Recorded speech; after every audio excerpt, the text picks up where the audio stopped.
Nabunya Maureen, Nagami Petronila, Nachitandaro Vinsa. By virtue of the authority entrusted to me, I award all those persons whose names have been read a diploma in clinical medicine and community health of the Ministry of Education and Sports.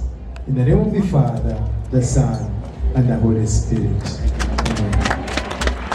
Ettendekero ly'abasawo erya St. Elizabeth's Institute Mukono lijaguza okweza emyaka 22 bukyangalingira ekisaawe eky'okubangula abasawo b'eggwanga litikkidde abayizi 261 abakuguse mu kujjanjaba. Omulabirizi w'Emukono yawummula era nga ye Chancellor wa Avance International University James Ssebaggala nga yakulembeddemu amatikkira akunze abasawo mu ggwanga n'abayizi abatikkiddwa okulaba nga bateeka ku bbali ebizibu ebikosa omulimu gwabwe basessira mu kuwa abantu obujjanjabi obubasuubirwamu. Your profession is not simply about making a living. It is about making a difference. Wherever you go, let people be healthier, happier, and more hopeful because you were there. As you begin your professional journey, I repeat, guard against integrity, be honest, humble, and committed to excellence. There will be challenges, but trust God for wisdom and strength. Let your faith shine through your actions and your service. Finally, never forget that success is not measured only by the positions you hold, but by the lives you touch and the hope you bring to others. Wesley Duell says, true prayer is not asking God for what we want, but what He wants. God has brought you this far for a purpose, as read in Jeremiah 29:11. Which says, for I know the plans I have for you, plans to prosper and not to harm you. Yakulembeddemu amatikkira ag'omulundi ogw'omukaaga ag'ettendekero lino erisangibwa ku kyalo ggulu okumpi n'embuga y'essaza ly'e Kyaggwe.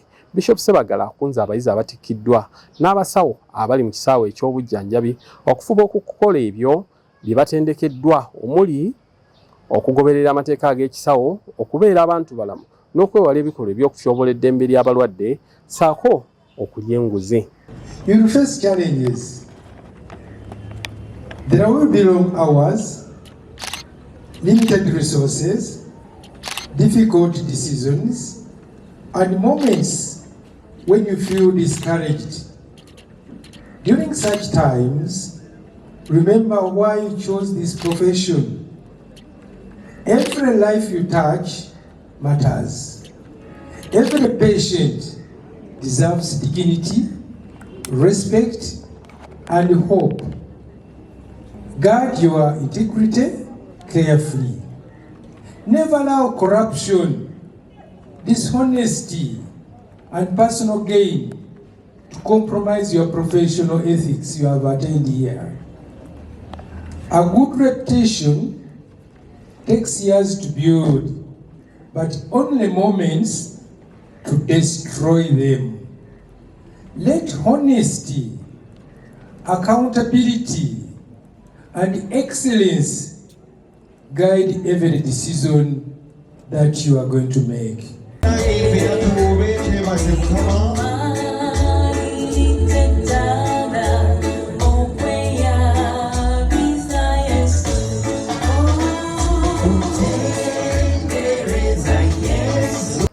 Okusinziira ku mutandisi w'ettendekero lino eriweza emyaka 22 nga libangula abayizi, munnamateeka Raymond Paul Ssebaggala ategeezezza nti ku bayizi batikkiddwa 131 balenzi.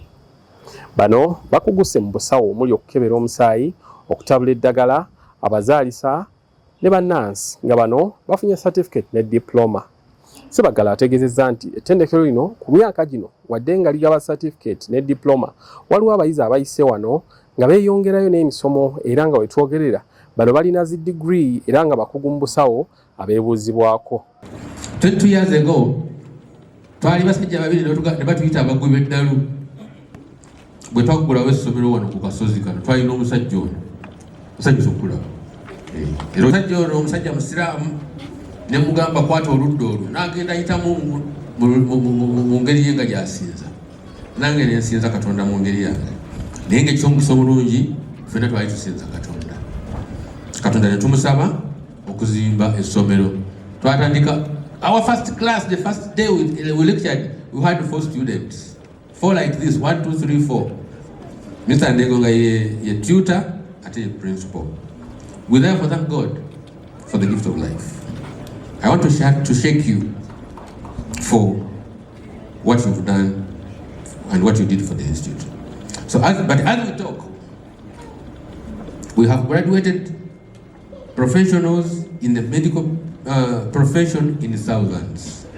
We thank God that our graduates, they serve the nation, they serve the Eastern African region, and at international level. I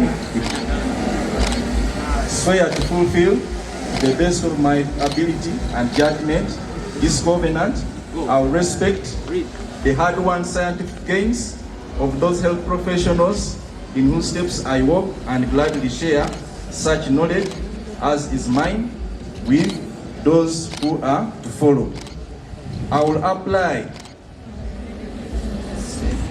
all measures that are required, avoiding those pin traps of over-treatment and therapeutic nihilism.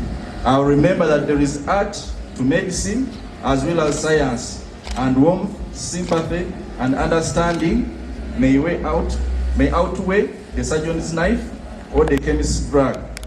I will not be ashamed to say I know not, nor will I fail to call in my colleagues when the skills of another are needed for a patient's life. I will respect the privacy of my patients, for their problems are not disclosed to me that the world may know, most especially where I tread with care in matters of life and death. If it is given to me to save life, all thanks, but it may also be without my power to take life. This awesome responsibility must be faced with great humbleness and awareness of my own fragility. Above all, I must not play at God. I will remember that I did not treat a fever child, a cancerous growth, but a sick human being whose illness may affect the person's family and economic stability. My responsibility includes business-related problems if I'm care and adequately for the sick.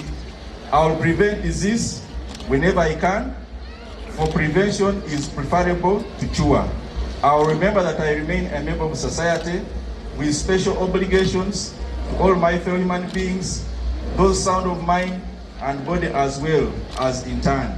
If I do not violate this oath, may I enjoy life and art, respect while I live, and be remembered with affection thereafter. May I always act as to preserve the finest traditions of my calling, and may I long experience the joy of healing those who seek my help. So help me God. Omusawo omutendeke yawummula nga ye mukyala w'omulabizi w'e Mukono Sister Tezula Ssebaggala naye akuutidde abayizi abatikkiddwa okuteeka essira ku ebyo ebyabayigiriziddwa mu kaweefube ow'okuzimba omulimu gwabwe n'okuteeka ettaffaali ku by'obulamu by'eggwanga Uganda. This year's theme reminds us that quality education is the foundation upon which healthy, productive and prosperous health communities are built. In the health sector, quality training equips professionals with knowledge, skills, values, and attitudes that enable them to provide safe, effective, and compassionate care. Dear graduates, as you receive your certificates and diplomas today, as we have already received, remember that success is not measured by papers, but by the lives you touch. I urge you to uphold professionalism and ethical conduct. Continue learning and upgrading your knowledge. Serve with compassion, humility, and integrity. Embrace teamwork and innovation. Ye Dr. Grace Nambatya, nga Director wa National Chemotherapeutics Institute ewandegeya eya gavumenti evunanyizibwa kunoonyereza ku ddagala linnansangwa, asoomozezza abayizi okulaba nga beeyunira enteekateeka emanyiddwa nga artificial intelligence olwo beyambeko mu kunoonyereza n'okugatta omutindo ku buyigirize bwabwe basobole okwawuka ku batikkirwa ensangi zino ne babakana n'ogw'okunoonya emirimu okumala emyaka ne batuuka n'okwevuma emyaka gye baamala nga basoma. Mbiririza mu kuba nti nafuna omukisa okukulira ekitongole ekinoonyeza mu ddagala lyaffe ery'obutonde in Ministry of Health. For many years, since 2004, I've headed this institution and I'm on my way out soon. But my coming out means I'll be available to now get to really add value to whatever we are seeing here. We're grateful to St. Elizabeth, to your commitment for producing competent and dedicated health professionals. As Executive Director of the Natural Chemotherapeutics Research Institute, I'm particularly pleased with the long-standing collaboration between our institutions. We've hosted many of your students for practical training and have witnessed their enthusiasm, discipline, and willingness to learn. This partnership demonstrates the value of linking academic training with research and innovation. Only that you usually send only pharmacists. The agenda today, according to WHO agenda 2025 to 2034, we are pushing for traditional, complementary and integrated medicine, meaning that the globe has endeavored to improve healthcare through bringing up like state-of-the-art hospitals. But when people fall sick, trust me, there is a way they seek for care. Some may go for massage first, others go, all sorts of things, herbal medicine. So the decision has been taken to look at the integrated, what people access and ensure, is it safe, is it effective? So as you're coming out, the world is going integrational. So all other cadres also need to come and interface with the herbal world. They love technologies, they need to know when you look through the microscope, you get informed of this, or what your client has been taking. Amanya bampita Birikire Elisha, nze manager wa registration licensing ne training ku Allied Health Professional Council, Ministry of Health. Lwaki kyetaagisibwa nti abayizi bano abamaze okusoma beewandiisa n'ekitongole ekyo ne councils endala kubanga eriyo ne Nurses and Midwifery Council, kiba kiraga nti yes amaze okusoma ate n'abeera n'empapula ezimukkiriza okupracticinga by'abasomye, okola by'abasomye, kubanga ebiseera ebisinga tufunayo abantu abeerimbikiriza mu busawo naye nga si basawo. Kati kino kikiragira ddala nti omuntu musawo mukengufu era akkiriziddwa okukola mu malwaliro gaffe mu Uganda. Era abamaze okuregisitaringa buli mwaka tuba kimukatirizaako okuba nti renewinga license ze, ezo ze annual practicing license ne extract.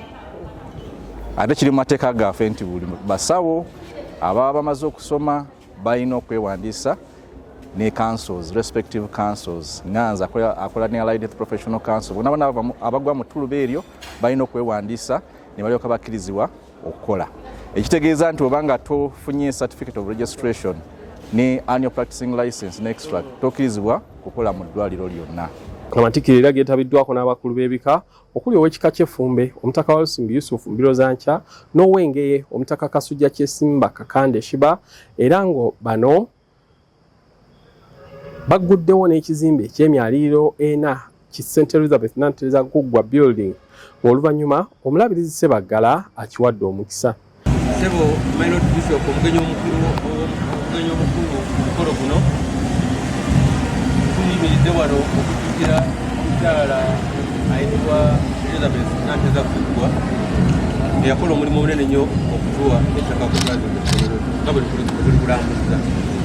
Tumubuddemu ekizimbe kino yali mukyala wa Fumbe era ndowooza mwoyo kwe kutufuuyirira ssebo gwe ow'effumbo bere omugenyi omukulu era mwoyo kwe kutufuuyirira jjajjaffe Walusimbi ajje akolewo ekifo kino kiswezi ennyumba ezigirwa kubuddwa jjajja bw'amala ate ogisabire nga ffenna abaliwo ab'effumbe n'abatali bafumbe tuli bajulizi ku nsonga eyo. Nolwekyo n'obuwombeefu bungi ssebo jjajja Walusimbi nja kukusaba ng'osiimye otukulirewo ekizimbe kyo. Ninawo jjajja nga tonnaba ninawo jjajja wange muganda wo Kasujja simulaba. Jjajja Kasujja nsanyuse nnyo okulaba. Twawandiise nti ku jjinja eryo Walusimbi muganda wo bw'abanga akulawo ekizimbe ng'omujulizi omukulu. Ssebo oli mujulizi.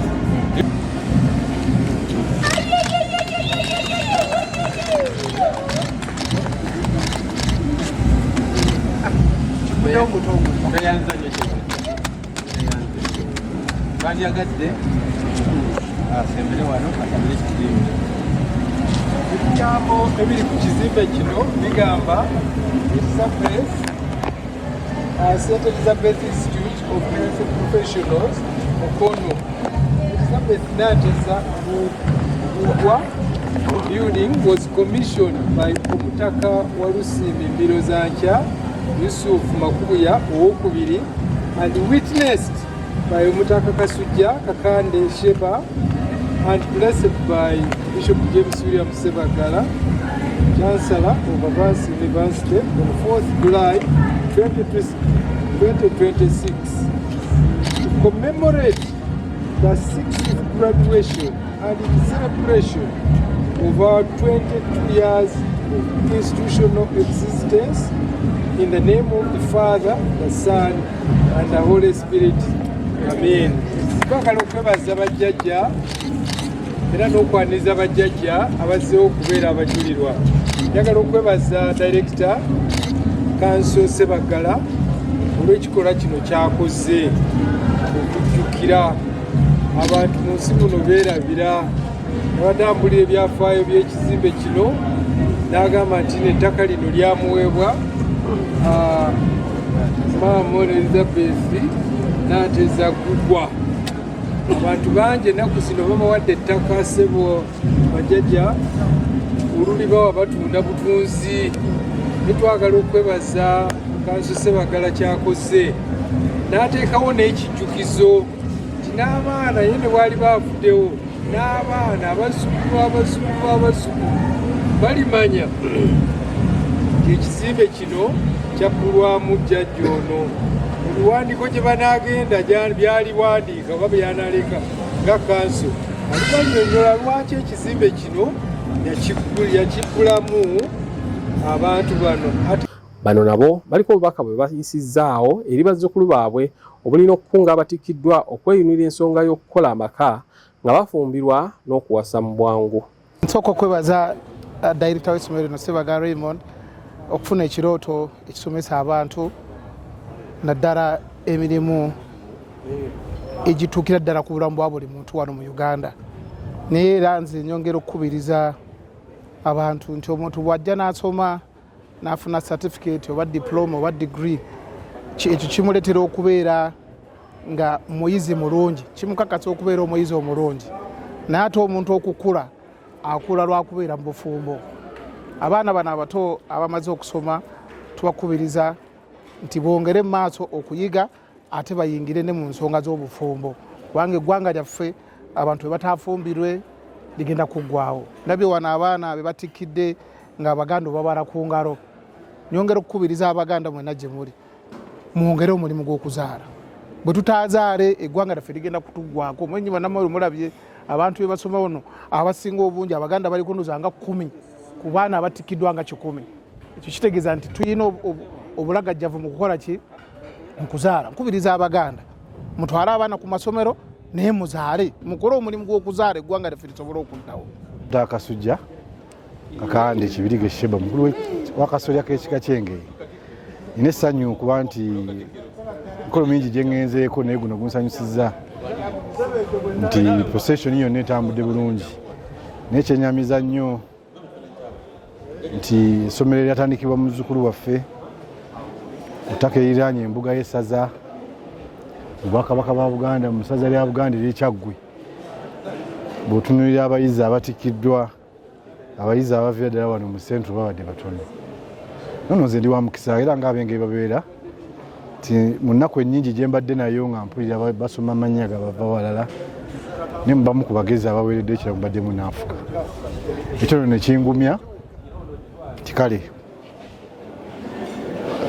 eyali badde afudde bw'alemala n'anfuka nga yafunye ekirabo mu baasiro mu baakero abangi ennyo.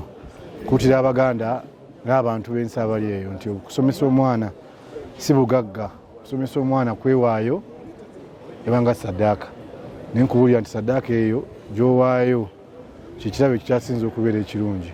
Ye Ruth Nagawanga ye principal w'ettendekero lino ategeeza nti abayizi abasomedde mu St. Elizabeth baba banjawulo nnyo nga beeyunirwa abakozesa so nga n'emirimu bagikola mu ngeri ya njawulo ematiza abalwadde ne bakama baabwe.